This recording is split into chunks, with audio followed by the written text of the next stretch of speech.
अस्सलाम वालेकुम, आदाब अर्ज़ है जी डियर लिसनर्स। कहिए क्या हाल अहवाल हैं, कैसे हैं आप सब। दुआ है, उम्मीद है आप सब खैरियत से होंगे। अल्हम्दुलिल्लाह मैं भी बिल्कुल खैरियत से हूँ। और जनाब नावल की नेक्स्ट एपिसोड लेकर हाजिर हूँ। नावल का ड्यूरेशन जो है वो आज थोड़ा कम रहेगा, क्योंकि 2 दिन से मुझे गले में मुसलसल खराश महसूस हो रही है। हो सकता है आपने भी एपिसोड के दरमियान लाजमी महसूस की होगी। तो जनाब इसी वजह से जो है ड्यूरेशन थोड़ा सा कम रखने की कोशिश करूँगी मैं। बढ़ते हैं कहानी की एपिसोड की जानिब। कहानी की फरमाइश जो है वो हमसे की है इरम शब्बीर, खुशी फ़ातिमा और हमिंग गर्ल ने। नावल का नाम है खुशबू का सफ़र। मुसन्निफ़ा हैं आलिया बुखारी। और आज आप सुनेंगे किस्त नंबर 6। वो हस्बे आदत 1 बजे के बाद ही कमरे से बरामद हुई। लाउंज में सन्नाटा छाया हुआ था। वो वहाँ से गुजरती हुई किचन से मुल्हिका डाइनिंग रूम में आई तो अनीसा वहाँ खड़ी मुलाजमा को हदायतें दे रही थी। उसकी आहट पर ही उन्होंने मुड़कर देखा था। नाश्ता लगवाएं अम्मी, बेहद भूख लग रही है। कुर्सी खींचकर वो गिरने के से अंदाज में बैठी थी। अभी लग जाता है मेरी जान, नाश्ता तो कब से तैयार है। वो जल्दी से उसके पास आ खड़ी हुई। तबीयत तो ठीक है तुम्हारी, नींद अच्छी आई या नहीं? उसके बालों में मोहब्बत से हाथ फेरते हुए वो पूछने लगी। शहवार ने बड़े गैर महसूस अंदाज में उनका हाथ अपने सर से हटाया। नींद तो आ ही जाती है, कितने साल से नींद की गोली लेकर सोती हूँ आखिर। अनीसा के चेहरे पर रंज फैलने लगा। शहवार की उनकी तरफ पुश्त थी सो वो उनके चेहरे के तासुरात नहीं देख सकी। ज़िंदगी से चैन आराम तो उसी दिन निकल गया था जिस रोज़ आप लोगों के जालिमाना फ़ैसले के आगे मुझे सर झुकाना पड़ा था।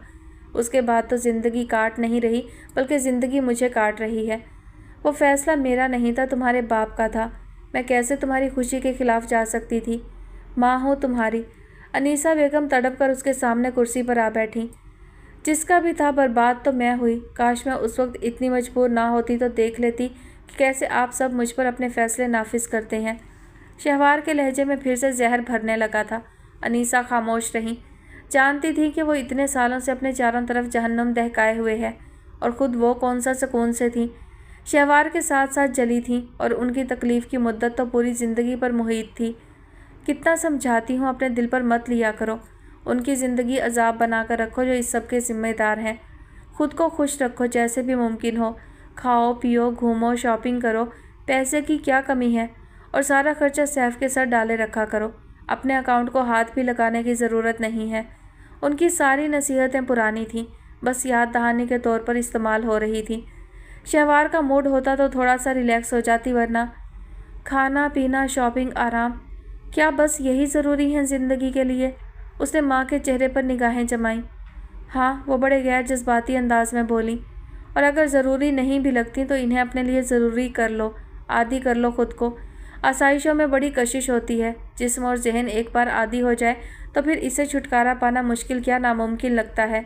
अपने आराम और आसाइश की खातिर लोग घटिया से घटिया कंप्रोमाइज़ सारी ज़िंदगी करते रहते हैं। उनकी सोच अपनी खुद की फितरत और तजर्बों की देन थी।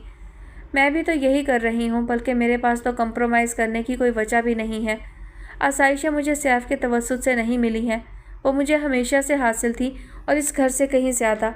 सर को हल्के से झटक कर वो नाश्ते की तरफ मतवज्जा हुई जो अभी लाकर रखा जा रहा था। मेज़ आहिस्ता आहिस्ता भरती जा रही थी। सबको पता था कि वो हैवी नाश्ता लेने की आदी है, यहाँ उसके बाप के घर में भी और वहाँ सैफ के घर में भी।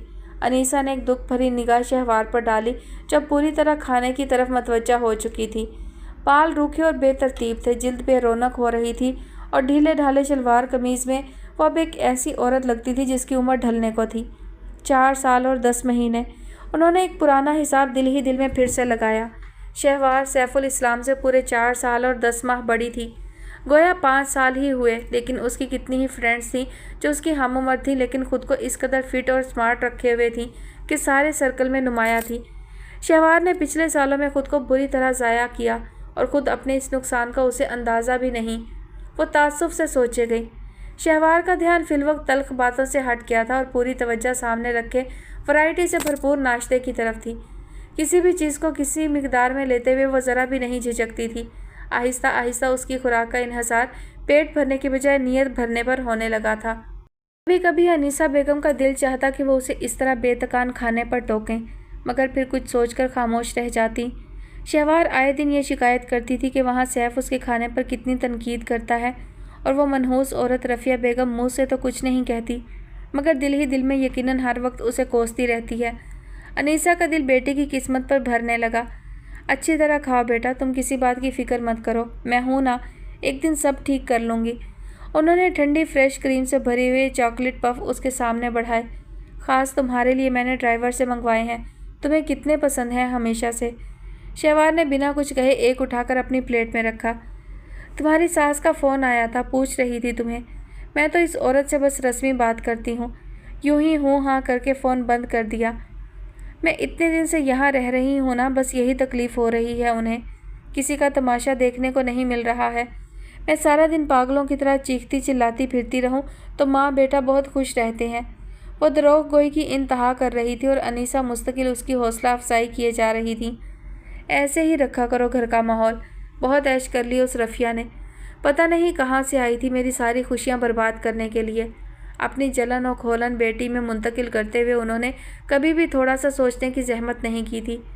جب سے شہوار یہاں آئی ہوئی تھی وقفے وقفے سے اس قسم کی باتیں دہرائی جاتی رہیں۔ ویل چیئر کے چلنے کی آواز بالکل قریب آنے پر ان دونوں کو سنائی دی۔ صادق الاسلام ڈائننگ روم کے دروازے پر موجود تھے۔ پھر شروع ہوگا ان کا لیکچر، وہ زیر لب بڑبڑائی، جسے صرف انیسہ نہیں سنا۔ شہوار، انہوں نے وہیں سے اسے پکارا۔ حالانکہ دونوں ماں بیٹی نے خود کو لاتعلق ظاہر کرنے کی بھرپور کوشش کی تھی مگر ان کے پکارے جانے کو نظر انداز کرنا ناممکن سی بات تھی۔ صادق الاسلام معذوری کی اس طویل پیریڈ کو جھیلتے ہوئے بھی گھر کی سب سے مضبوط اور دبنگ شخصیت تھے۔ جی، اپنے کھانے میں تھوڑا وقفہ کر کے اس نے سر اٹھا کر ان کی طرف دیکھا۔ اتنی دیر میں وہ ایک تنقیدی نگاہ اس لپالپ بھری میز پر ڈال چکے تھے۔ کیوں اپنی دشمن بنی ہوئی ہو، رحم کرو خود پر۔ وہ کچھ اور بات کرنے آئے تھے مگر کہے بغیر نہ رہ سکے۔ مجھ پر کسی نے رحم کیا ہے؟ جب دوسروں کی بے رحمی سہ لی تو اپنی بھی سہی۔ بے اعتنائی سے کہتے ہوئے اس نے اپنی پلیٹ میں مزید کچھ اضافہ کیا۔ انہیں صاف لگا کہ وہ جان بوجھ کر ایسا کر رہی ہے۔ تم بے حد ناشکری ہو شہوار، تمہاری جگہ کوئی اور ہوتی تو ساری عمر سجدہ شکر بجا لاتی رہتی، مگر تمہیں تو بندوں کے حقوق نہیں یاد تو اللہ کے کیا ہوں گے۔ ان کی آواز بھاری تھی اور لہجے میں بڑا مخصوص سا رعب تھا، اور جب وہ بات کرتے تھے تو ان کے آگے مزاحمت آسان نہیں رہتی تھی، مگر شہوار کے اندر مچی ہلچل اسے مجبور کیے رکھتی تھی۔ اور میرا کوئی حق نہیں تھا اپنی زندگی پر جو آپ کے غلط سلط فیصلوں کی بھینٹ چڑھ گئی۔ اتنی زور سے نہ سہی مگر وہ اپنا احتجاج ریکارڈ کرائے بغیر رہ نہ سکی۔ بکواس بند کرو، یہ باتیں اپنی ماں کو سنایا کرو۔ میرے سامنے بدتمیزی کی تو اس گھر کے دروازے ہمیشہ کے لیے بند کر دوں گا تمہارے لیے۔ ان کے لہجے میں ذرا بھی رعایت نہیں تھی۔ کسر کیا چھوڑی ہے آپ نے؟ ہاتھ پاؤں باندھ دیے ہیں میرے، سب کچھ وہ سیف کے لیے کوئی گھٹیا لفظ ان کے سامنے استعمال نہ کر سکی۔ ایک ایک پیسے کا اختیار اسے دے دیا تاکہ میں ہمیشہ اس شخص کے ساتھ بندھی رہوں۔ انیسہ نے ہلکے سے ہاتھ دبا کر اسے ٹھنڈا کرنا چاہا۔ ان سے زیادہ صادق الاسلام کو کوئی نہیں جانتا تھا، اور وہ جانتی تھیں کہ اس طرح کے جذباتی تصادم میں سارا نقصان شہوار کے حصے میں ہی آئے گا۔ تو کیوں نہیں چھوڑ دیتی ہو تم سیف کو؟ تمہاری شادی میری زبردستی سے ہی، لیکن اسے چھوڑنے کا فیصلہ تو تم بآسانی کر سکتی ہو۔ کیوں نہیں کر دیتی اسے بھی آزاد جو محض اپنی شرافت کی سزا جھیل رہا ہے؟ خلاف توقع وہ غصے میں تو نہیں رہے مگر بے حد لہجہ سرد تھا۔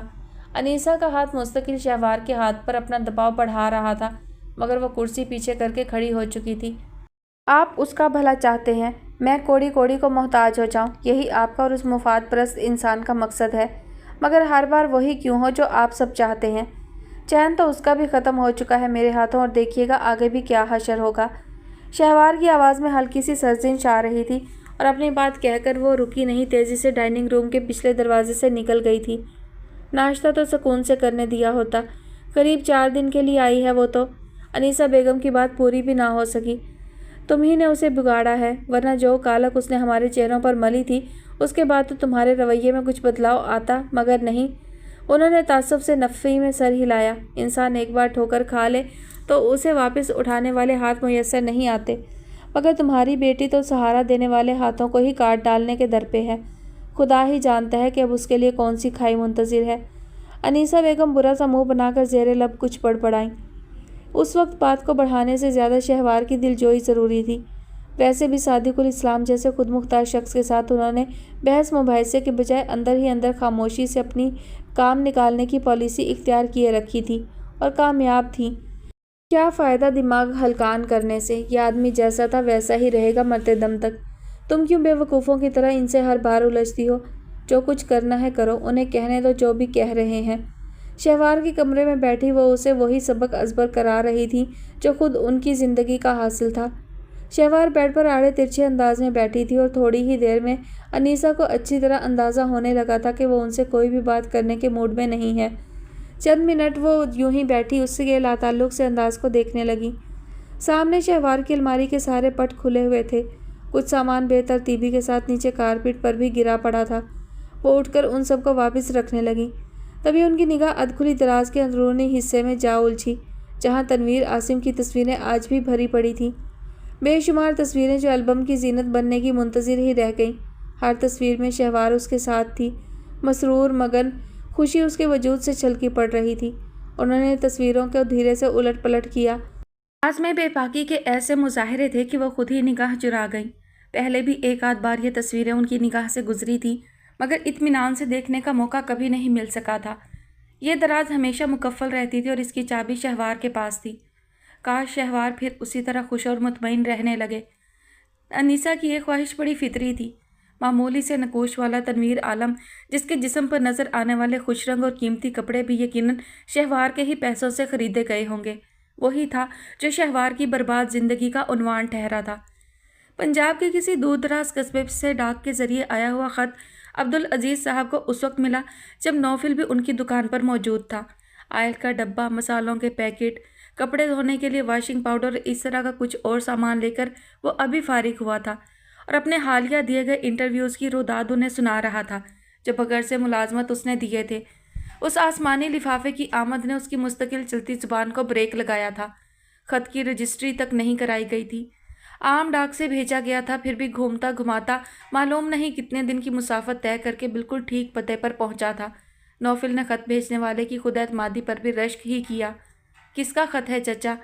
تھی تو بد اخلاقی کی بات، مگر ان کے ساتھ اپنے گہرے تعلق اور فطری تجسس کے ہاتھوں مجبور ہو کر وہ پوچھ ہی بیٹھا۔ نہ ہی اس نے کبھی ان کے ہاں کسی رشتہ دار کو آتے جاتے دیکھا تھا اور نہ ہی کبھی وہ کسی کا ذکر کرتے تھے۔ میری بہن ہے، بیچاری مہینوں میں یاد کر ہی لیتی ہے۔ لفافے پر نگاہ ڈالتے ہی وہ مسکرا رہے تھے۔ اچھا، ویسے چچا اب کسی کا خط آنا کتنا عجیب سا لگتا ہے۔ خط کا تو جیسے رواج ہی ختم ہو گیا ہے۔ نوفل نے سرسری سی حیرت کا اظہار کیا تو ہلکے سے ہنس پڑے۔ ہم جیسے تو ابھی بھی خط کا ہی سہارا لیتے ہیں بیٹا، ہمارے ہاں تو اب بھی کوئی فون نہیں ہے۔ انہوں نے تو سادہ سے لہجے میں ہی کہا تھا، مگر نوفل سے اس بار فوری طور پر کچھ بولا ہی نہیں گیا۔ اسے حیرت نہیں دکھ ہوا تھا۔ آج کے دور میں جب بچہ ہاتھ میں سیل فون رکھنا ایکٹیویٹی سمجھتا ہے، یہ گھرانہ اس چھوٹی سی سہولت سے بھی محروم تھا۔ پتہ نہیں اور وہ ایسی کتنی چیزوں کی خواہش اپنے دل میں چھپائے رکھتی ہوگی۔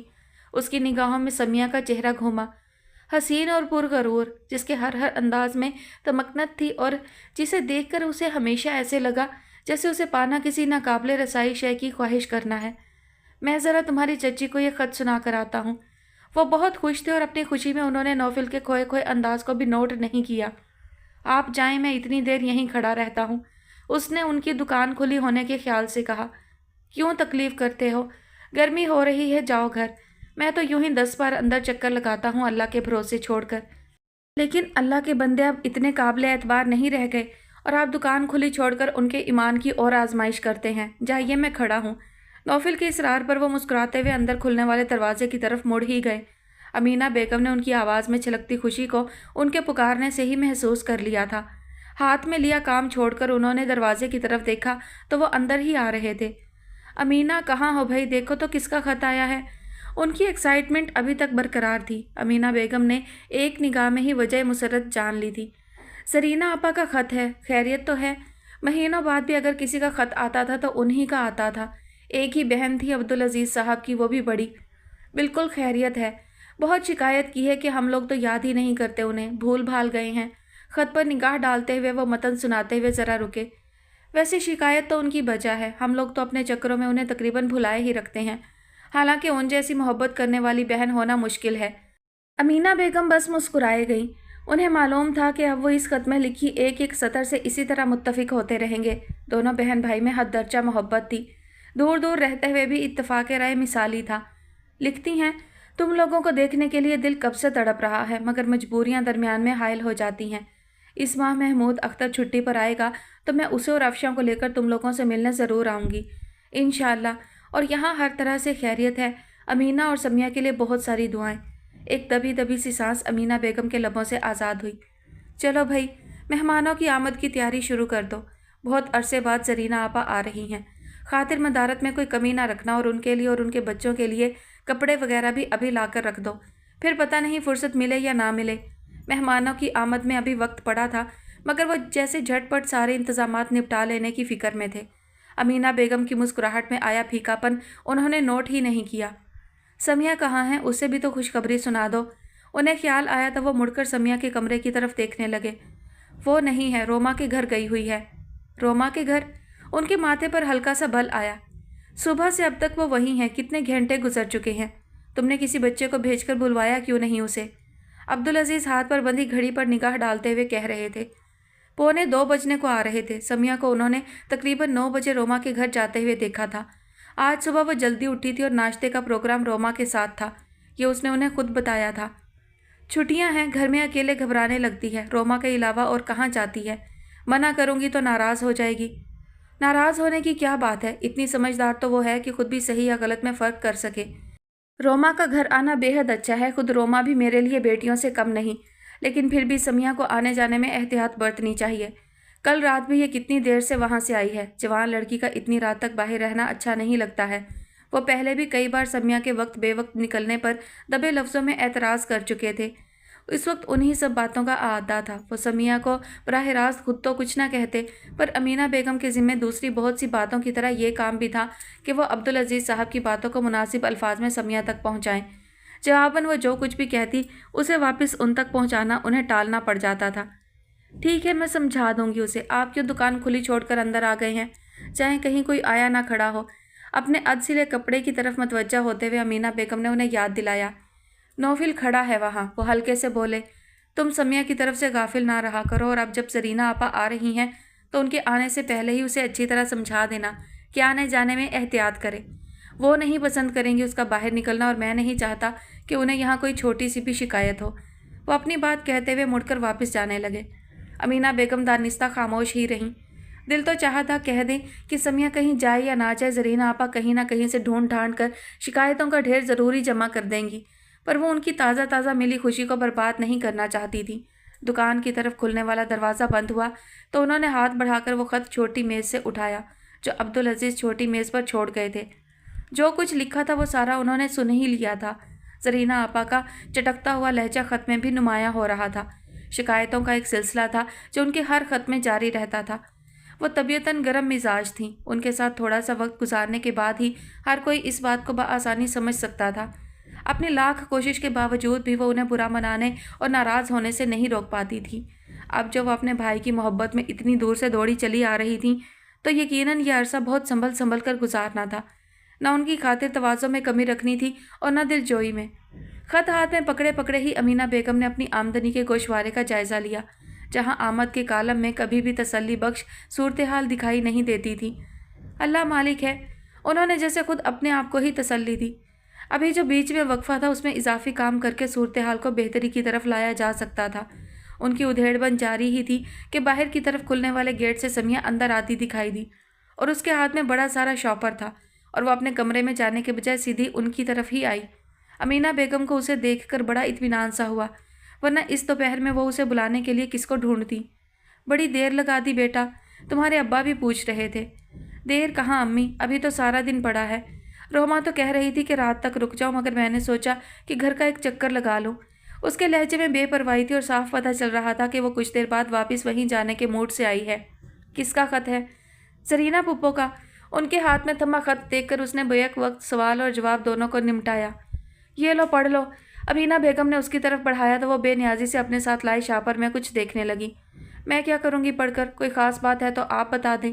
उन्होंने बहुत गौर से उसकी बेनियाजी को जांचा और फिर हल्के से बोली, वो आ रही हैं यहाँ अगले महीने महमूद और अफशा को लेकर हम लोगों से मिलने। क्या? उसकी आवाज़ मारे हैरत के कदरे ऊंची हो गई। ये नई मुसीबत और खड़ी हो गई। क्या करने आ रही हैं यहाँ? अपने घर में चैन से नहीं रहा जाता क्या? उसकी नागवारी बदतमीज़ी को छू रही थी। अमीना बेगम को उसे टोकना पड़ा। बुरी बात है समिया, फूफी हैं तुम्हारी और कौन सा वो रोज़ रोज़ आती हैं, साल डेढ़ साल में ही आना होता है। खबरदार जो उनके सामने कोई बदतमीज़ी की। मैं उनके सामने रहूंगी ही नहीं, जितने दिन वो यहाँ रुकेंगी मैं रोमा के घर शिफ्ट हो जाऊंगी। उसने ज़रा असर लिए बगैर अपना फैसला सुनाया।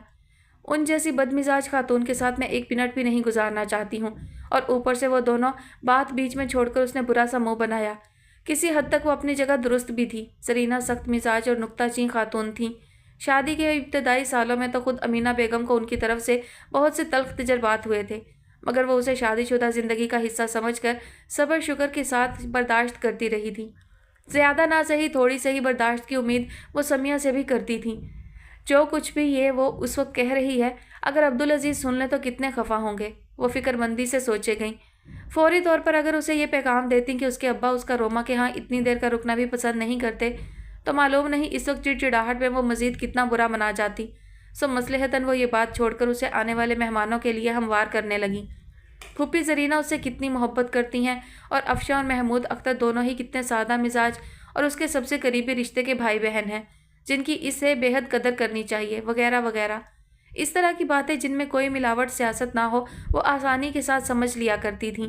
सो बड़ी रवानी से किए गई।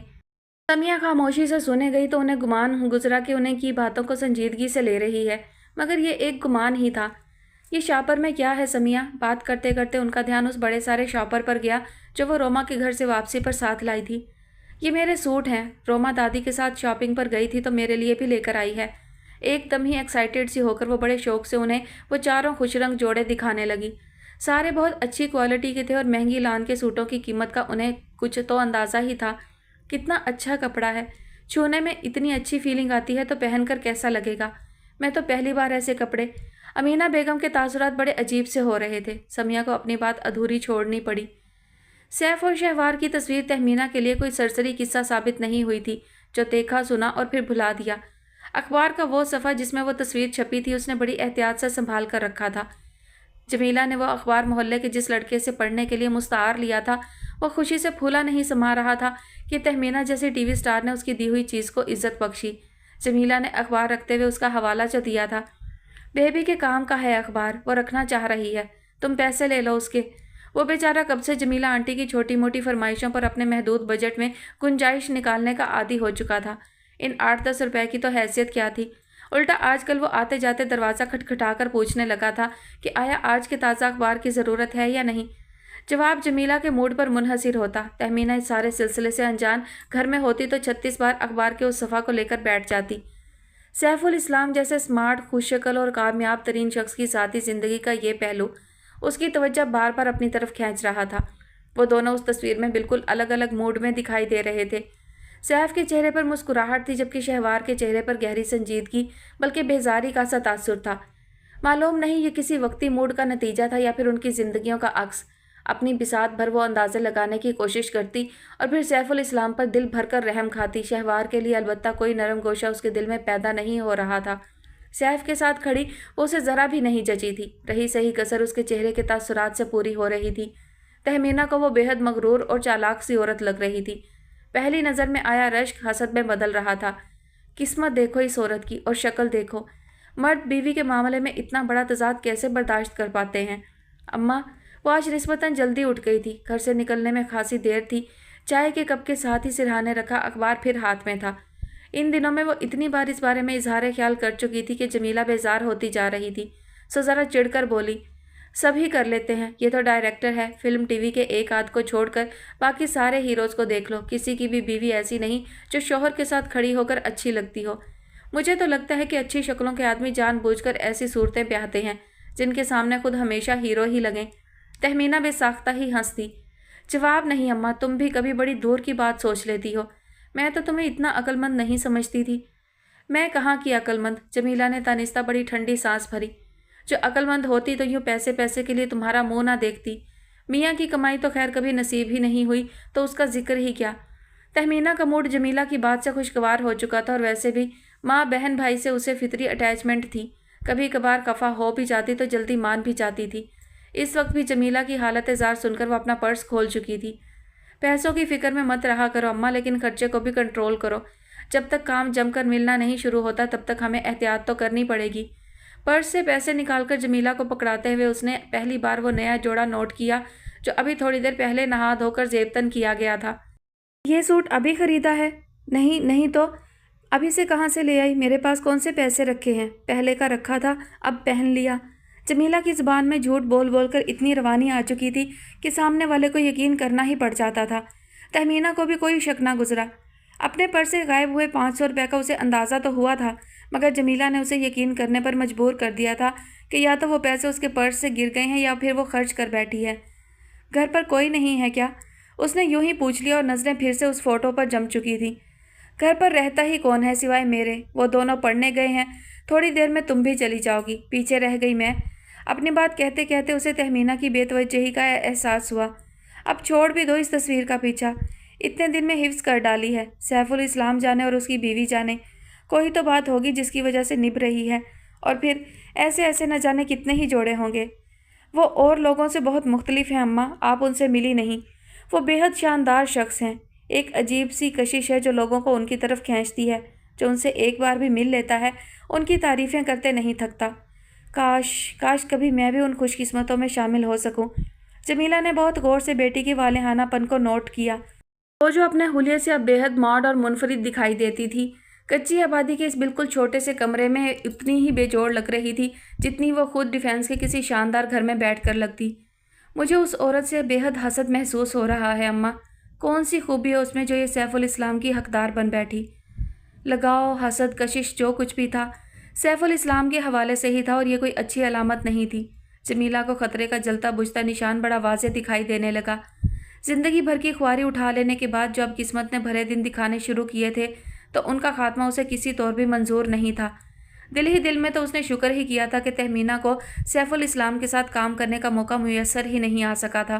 اللہ جو کرتا ہے بھلے کے لیے ہی کرتا ہے، اس نے دل ہی دل میں ایسے ہی سوچا، اور پھر جیسے اچانک ہی کچھ یاد آ گیا۔ وہ تمہارے ابا حضور خیر سے کل رات پھر تشریف نہیں لائے ہیں گھر؟ تہمینہ کے چہرے پر پریشانی سی پھیل گئی۔ اخبار ایک طرف رکھ کر وہ الجھن بھری نگاہوں سے ماں کو دیکھ رہی تھی۔ کسی کو بھیج کر پتہ کروایا ہوتا اماں، تم تو اتنے آرام سے بیٹھی ہو جیسے کوئی بات نہیں۔ کیا پتہ کروانا، وہی ایک ٹھکانہ ہے ان کا جہاں دن گزرتا ہے وہیں رات بھی گزار لی۔ میں کب تک ماری ماری پھرتی رہوں؟ آ جائیں گے جب آنا ہوگا۔ نہ فکر نہ پرواہ، جمیلہ کے لہجے میں صرف بیزاری تھی۔ ایسی بے وقوفی کی باتیں مت کرو اماں، کچھ میری ہی عزت کا خیال کر لیا کرو۔ 4 لوگ مجھے بھی پہچاننے لگے ہیں، اس محلے کی تو خیر ہے، مگر میرا پہلا ڈرامہ آنے اور جاتے ہی لوگ میری ذاتی زندگی کو خریدنا شروع کر دیں گے۔ تہمینہ کی پریشانی میں بھی تفاخر کا رنگ تھا۔ میں نے بڑی مشکل سے اپنی پہچان بدلی ہے، مگر ابا میری ساری محنت مٹی میں ملا دیں گے۔ آخر تم انہیں گھر میں رکنے پر مجبور کیوں نہیں کرتی ہو؟ جمیلہ نے غور سے اس کی پریشان شکل دیکھی۔ بات تھی بھی ٹھیک ہی، گھر اب تہمینہ کے نام سے پہچانا جا رہا تھا، اور جو نام وہ پیدا کر رہی تھی اور کرنے والی تھی اس کی عزت رکھنا گھر میں سبھی کا فرض تھا۔ اچھا اب زیادہ پریشان مت ہو۔ وہ دوپٹہ سر پر ڈال کر اٹھ کھڑی ہوئی۔ دیکھتی ہوں محلے کے کسی لڑکے کو وہ جا کر ڈھونڈ لائے گا۔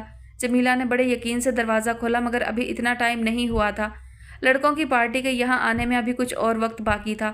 اس نے سر نکال کر گلی میں دیکھا، مگر صرف کچھ چھوٹے بچے ہی کھیلتے نظر آئے۔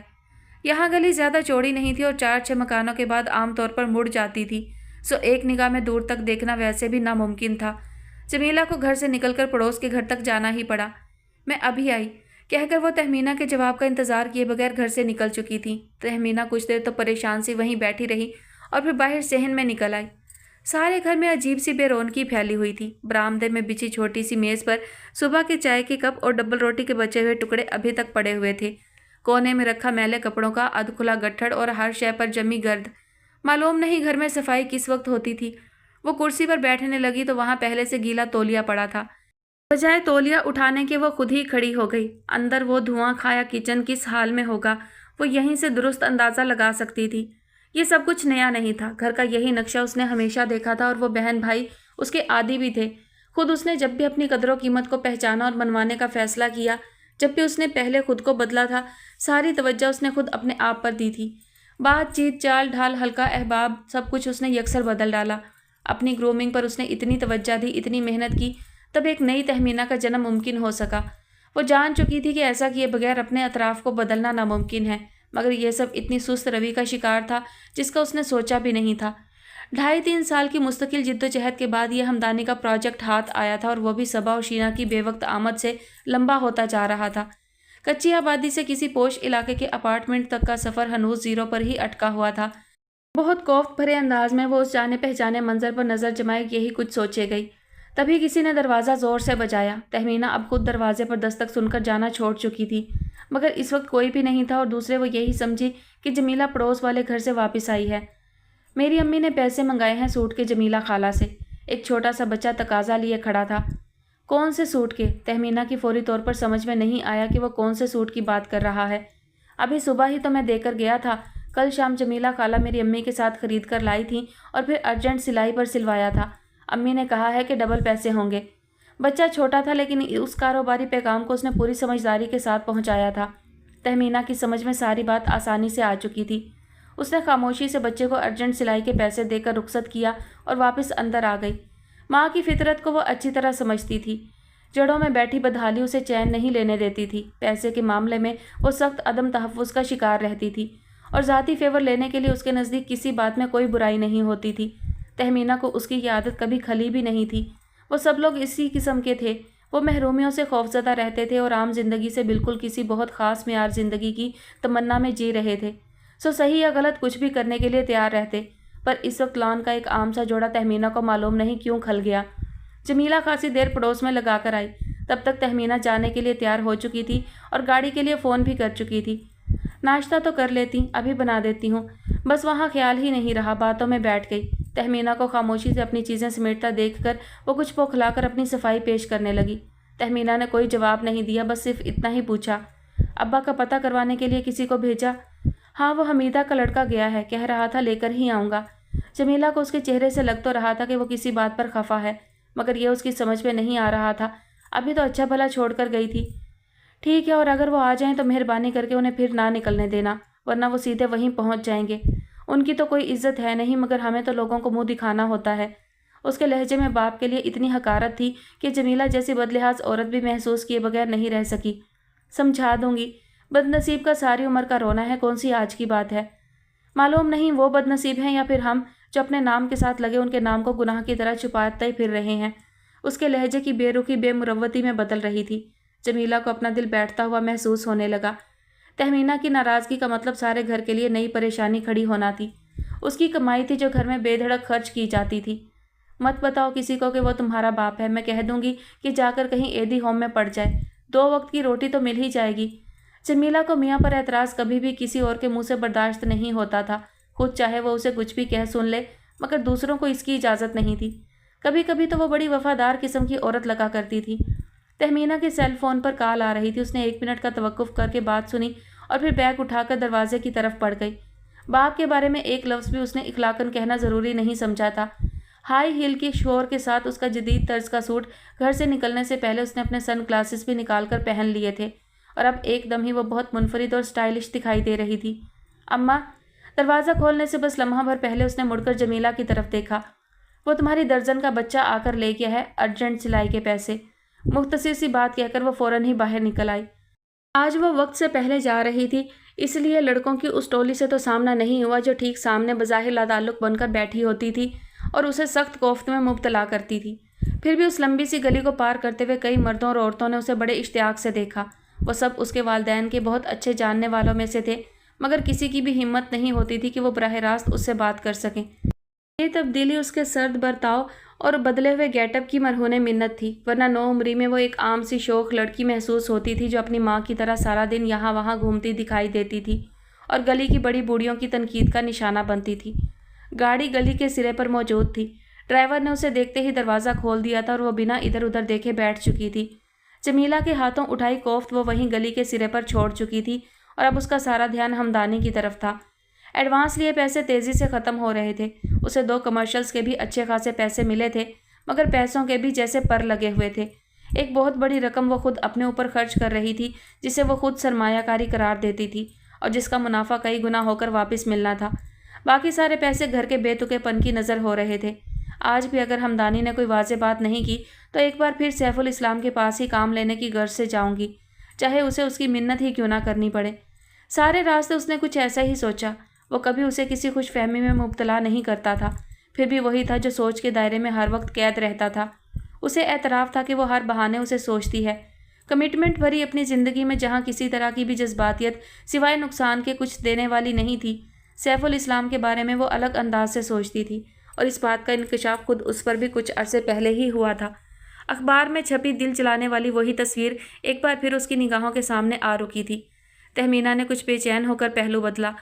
गाड़ी में बड़ी पुरसकून खुनकी थी, मगर वो अंदर की बेचैनी का क्या करती। काश वो उस औरत की जगह होती जो सैफ के पहलू में खड़ी थी। कितनी ही बार उन दिनों में उसने ये बात सोची जो नामुमकिनात में से थी। शहवार को देखने के बाद से ही तो दरअसल उसका कन्फ्यूजन बढ़ा था। गाड़ी रुक चुकी थी और ड्राइवर उसके लिए दरवाज़ा खोल रहा था। थोड़ा रिलैक्स फील करते हुए वो उतर आई। अहमियत और इज़्ज़त का एहसास देने वाले ये छोटे छोटे मुजाहरे उसे बड़े अच्छे लगते थे। इर्द गिर्द से बेनियाजी का भरपूर मुजाहरा कर लेने के बावजूद अंदर खुद एतमादी की वही जलती बुझती कैफियत रहती थी। हमदानी के ऑफिस में अभी सारे लोग नहीं आए थे। रिसेप्शन पर ही तहमीना को इतला मिल गई कि सबा और शीना अभी नहीं आई हैं। उसे बड़ा इत्मीनान सा हुआ। उन दोनों के सामने वो खुद को पुरसकून नहीं पाती थी। उन्हें उसने पहली निगाह में नापसंद किया था और शायद उन्होंने भी उसके लिए ऐसा ही सोचा था। इतने हफ्तों में वो लोग एक दूसरे के करीब नहीं आ सकी थीं, और यह हमदानी का ही हौसला था जो वो और बहुत सारे दबाव के साथ उन तीनों को भी अपने साथ लेकर चल रहा था। तहमीना को चंद बातों पर बड़ा शदीद एतराज़ था। इस वक्त हमदानी के साथ खुलकर बात हो सकती थी, सो वो तेज़ कदमों से चलती हुई उसी तरफ आ रही थी कि वो सामने से आता दिखाई दिया। तहमीना, तुम्हारे लिए खुशखबरी है। वो उसे देखते ही वहीं से ज़ोर से बोला। खुशखबरी? वो बेसाख्ता ही ठिठकी। हम लोग मॉरिशस जा रहे हैं, हफ्ते की फ़्लाइट है, जल्दी जल्दी बैग पैक कर लो। वो हंसता हुआ करीब आ चुका था। वाकई? बड़ी खुशगवार सी हैरत में डूबकर तहमीना ने उसकी तरफ देखा। मैंने ये खबर सबसे पहले तुम्हें ही सुनाई है क्योंकि तुम सबसे ज़्यादा मायूस दिखाई दे रही थी। मुझे तो अब ये खतरा हो रहा था कि तुम हमें छोड़कर भाग ही ना लो। हमदानी अब भी मुस्कुरा रहा था। ऐसी बात नहीं है, वो बहुत खुशगवार थी, मगर हमदानी के दुरुस्त अंदाजे की दिल ही दिल में दाद उसने ज़रूर दी थी। पिछले कई दिनों से कितनी बार उसे यही ख्याल आता रहा था कि हमदानी के ग्रुप को ज्वाइन करके वो सख्त गलती कर चुकी है और यहाँ सिवाय वक्त ज़ाया होने के और कुछ भी हासिल नहीं होना है। वो अब तक यहाँ टिकी रही तो सिर्फ इसलिए कि उसके पास दूसरा कोई ऑप्शन था ही नहीं। हम आपको छोड़ने वाले नहीं हैं, आप हमारे मुताल्लिक गलत फहमियाँ मत पाला करें। वो बड़ी लगावट भरी मुस्कुराहट के साथ कह रही थी। इस तरह की मुनाफकत यहाँ 100% जायज़ थी। खुद हमदानी को भी पता था कि वो झूठ बोल रही है, वैसे ही जैसे उसके साथ काम करने वाली नई लड़कियाँ आमतौर पर बोलती हैं, मगर वो उन सब का यकीन करता था क्योंकि वो भी इसी गेटअप का हिस्सा था और ख़ुद उसका खलूस भी मसलहत और गर्ज के अलावा कुछ ना था। चलो अंदर बैठकर आराम से बात करते हैं। उसकी मानी खैज मुस्कुराहट के 10 मतलब निकाले जा सकते थे। ड्राइंग रूम का दरवाज़ा खुला हुआ था। रोमा बंद करने के ख्याल से आगे बढ़ी तो निगाह अंदर के मंजर पर जमकर रह गई। किसी ने बहुत दिल लगाकर सफाई की थी। कुशन, मैट्स सभी बदले गए थे और मेज़ पर ताज़ा फूल महक रहे थे। एक बहुत खुशगवार एहसास था जो अंदर कदम रखते ही जागा था। उसे खुद पर शर्म सी आई। यह सब यकीनन दादी की मेहनत का ही नतीजा था। खुद वो तो इम्तिहानों के बाद जैसे समिया की ही होकर रह गई थी। वो सारा सारा दिन इधर ही गुजार देती, बातों में वक्त का पता ही नहीं चलता। आज भी वह अभी थोड़ी देर पहले ही गई थी। वह भी सराहती हुई निगाहों से देख ही रही थी कि दादी की आवाज़ पर चौंकी।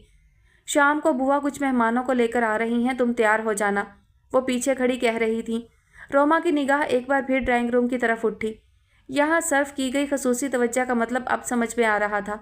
बुआ की आमद पर हर बार कुछ इसी तरह के जतन किए जाते थे। अच्छा सा सूट पहन लेना, वही जो अभी सिलवाए हैं। नहीं, उन्हीं में से वो गुलाबी वाला। दादी ने नरम लहजे में याद दहानी करवाई और वापस मुड़ गई।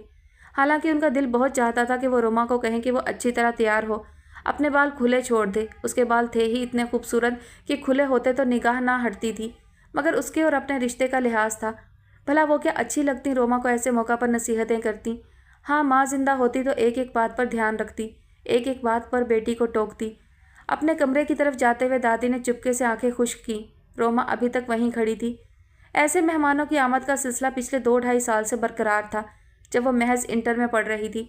जाने कितने अजनबी चेहरे थे जिनके सामने उसे रस्मी सी मुस्कुराहट सजाकर पसंद करवाने के मरहले से गुजरना पड़ा था। न दादी की मुराद पूरी हुई थी और न ही उम्मीद टूटी थी। खुद रोमा के लिए ये सब कुछ ऐसा ही था जैसे आमतौर पर सब लड़कियों के लिए होता है। थोड़ी सी घबराहट, थोड़ी नागवारी। अपने मुस्तर्द होने को भी वो कोई दिल पर लगाने वाली नहीं थी। पता था कि लोग लड़कियों को कैसी बेरहमी के साथ जांचते हैं। कॉलेज में, रिसालों में, टीवी पर ऐसे ऐसे किस्से देखे और सुने थे। वो हकीकत पसंद थी। ना तो उसे अपनी रंगत ही कभी कम्प्लेक्स में मुब्तला करती थी और ना ही घटता बढ़ता वज़न। दादी का डर ना होता तो शायद कपड़े भी वो घर के धुले हुए ही पहन लेती, पर इस वक्त उनके हस्बे इरशाद गुलाबी सूट पहनना ही पड़ा। आने वाले मेहमान कुछ ज़्यादा ही जल्दबाज थे, मुकर्ररा वक्त से पहले ही आ गए। दादी को तो कोई ख़ास फ़र्क नहीं पड़ रहा था।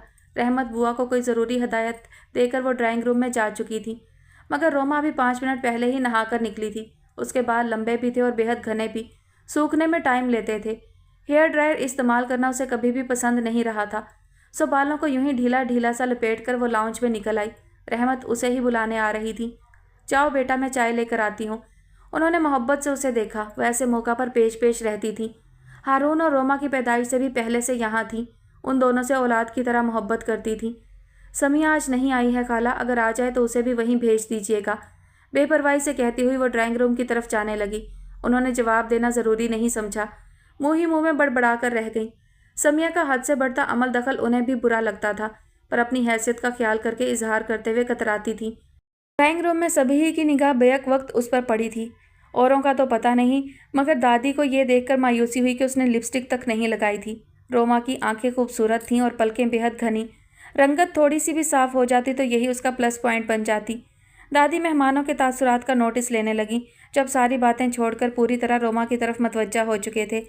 3 ख़वातीन थीं, एक लड़के की वालदा और बिलतरतीब बड़ी और छोटी बहन।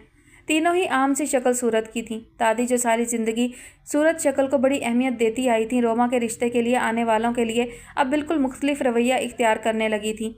उन्हें आने वालियों की आम सी शक्ल सूरत ज़्यादा इत्मीनान दिलाती थी, क्योंकि उन्हें लगता कि वो लोग रोमा में खामी निकालने से गुरेज करेंगे। गोई ये कोई तयशुदा कुलिया नहीं था, फिर भी आज के मेहमान कदरे मुहज़्ज़िब थे। रोमा से मिलने के बाद भी उनके चेहरे के तासुरात खुशगवार ही थे। आपके बाल बेहद खूबसूरत हैं, आप इन्हें खोल कर क्यों नहीं रखती? जिस वक्त वो मेहमानों को चाय सर्व कर रही थी, लड़के की छोटी बहन ने बेइख्तियार ही सराहा। दादी ने चौंक कर रोमा की तरफ देखा। उसके घने मुलायम बाल खुश्क होकर खुलने लगे थे और कमर से नीचे आते हुए बेहद खूबसूरत लग रहे थे। वो तीनों ख़वातीन सराहती हुई निगाहों से रोमा की तरफ देख रही थी। दादी को बड़ा फौरी इत्मीनान हासिल हुआ। कैसे केयर करती हैं इन बालों की, आजकल तो ऐसे बाल दिखाई ही नहीं देते हैं। उनकी तारीफ़ें ख़त्म होने का नाम नहीं ले रही थी। दादी को वो सब यकदम ही अच्छी लगने लगी। बुआ जो उन लोगों को यहाँ तक लाने का ज़रिया बनी थी, इस तरह फ़ख्रिया मुस्कुरा रही थी जैसे रोमा के बजाय उनकी तारीफ़ हो रही हो। अच्छा ही किया जो इन लोगों को यहाँ लाने से पहले रोमा को मिलने वाले जहेज़ और उसके वालिद और भाई की मजबूत पोजीशन के बारे में तफसीलन बता दिया था। उन्होंने अपनी समझदारी पर खुद को शाबाश दी। चाय पर इस बार मामूल से ज़्यादा एहतमाम था। रोमा ने भी महसूस किया था। लजीज और खुशरंग चीज़ों से भरी प्लेटें उन लोगों के सामने पेश करते हुए दिल तो चाह रहा था कि एक आधी शाह खुद भी मुँह में रख लें, मगर दादी देख लेती तो फिर खैर नहीं थी, सो वह दिल मारकर यूं ही मुस्कुराती रही। आपके यहाँ आकर दिल बहुत खुश हुआ है, वरना मैं तो डर रही थी कि बुआ न जाने कहाँ लिए जा रही हैं। लड़के की वालदा ने गोया अपनी मंजूरी का ढका छुपा सा इशारा दिया। बड़ा सारा शानदार घर, कीमती सामान से भरा ड्राइंग रूम, खातिर तवाज़ो का आला म्यार, और फिर लड़की भी कबूल सूरत तो है ही। वो रोमा से ज़्यादा उसके बैकग्राउंड से मुतासिर हो रही थी। दादी की खुशी छुपाए नहीं छुप रही थी। आज तक कभी किसी आने वाले ने इस हद तक मस्बत रद्द-ए-अमल का इजहार नहीं किया था। उन्हें लगा कि जैसे इस बार बात बन ही जाएगी। तभी उनकी निगाह अंदर झांकती समिया पर पड़ी। सब लोग यहाँ बैठे हैं और मैं उधर सारे घर में ढूंढ रही हूँ, वो बेतकल्लुफ़ी से कहती हुई अंदर आ रही थी। रोमा, तुमने बताया ही नहीं कि आज तुम्हारे घर मेहमान आ रहे हैं। वो रोमा के बिल्कुल बराबर आकर बैठी थी और उसने वही गुलाबी सूट पहना हुआ था जो इस वक्त रोमा पहने हुए थी। अपने और समिया के एक जैसे सूट उसने दादी के साथ ही जाकर खरीदे थे, और इस वक्त एक जैसे वो सूट उन दोनों पर बिल्कुल मुख्तलिफ लग रहे थे। समिया की गुलाबी जिल्द के साथ गुलाबी रंग घुल मिल रहा था। उसके खूबसूरत खुश रंग बाल, उसके पुरकशिश नकूश, आने वालों की सारी तवज्जो उसी की तरफ मबजूल हो चुकी थी। एक चुभता हुआ तजाद था जो बड़ी बेरहमी के साथ वाज़ेह हो रहा था। रिश्ता कराने वाली बुआ ने बेसाख्ता ही अपने दाने हाथ से माथे को छुआ।